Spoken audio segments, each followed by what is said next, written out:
Welcome to our channel. Today we how to use Discord on PS5, quick fix step by step clearly. To use Discord on your PS5, first, ensure that your console is updated to the latest software version. Next, download the Discord mobile app on your smartphone or tablet. Open the Discord app and log into your account. Once logged in, tap on the three horizontal lines in the top left corner to access the menu. Select Friends to find the friends you want to chat with during your gaming session. Now, open the game you want to play on your PS5. On your PS5, press the PlayStation button on your controller to access the control center. Scroll down and select the game base icon. From there, you can see your online friends. If you're in a voice chat on Discord, make sure to change your input and output audio devices in the Discord app settings. Once you've configured your audio settings, return to the game on your PS5. You can now switch between the game and Discord using your smartphone. Enjoy seamless communication with your friends on Discord while gaming on your PS5.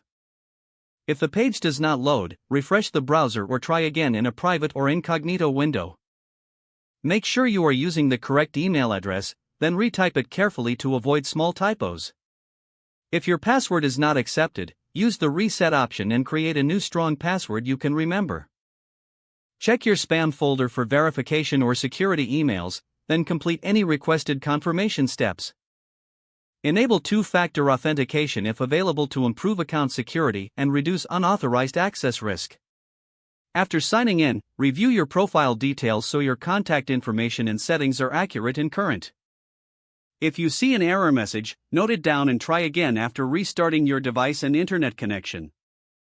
Log out when you finish, especially on shared devices, to keep your account and payment information secure. If the page does not load, refresh the browser or try again in a private or incognito window.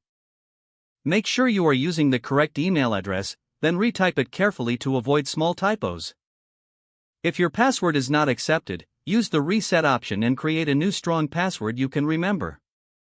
Check your spam folder for verification or security emails, then complete any requested confirmation steps. Enable two-factor authentication if available to improve account security and reduce unauthorized access risk. After signing in, review your profile details so your contact information and settings are accurate and current.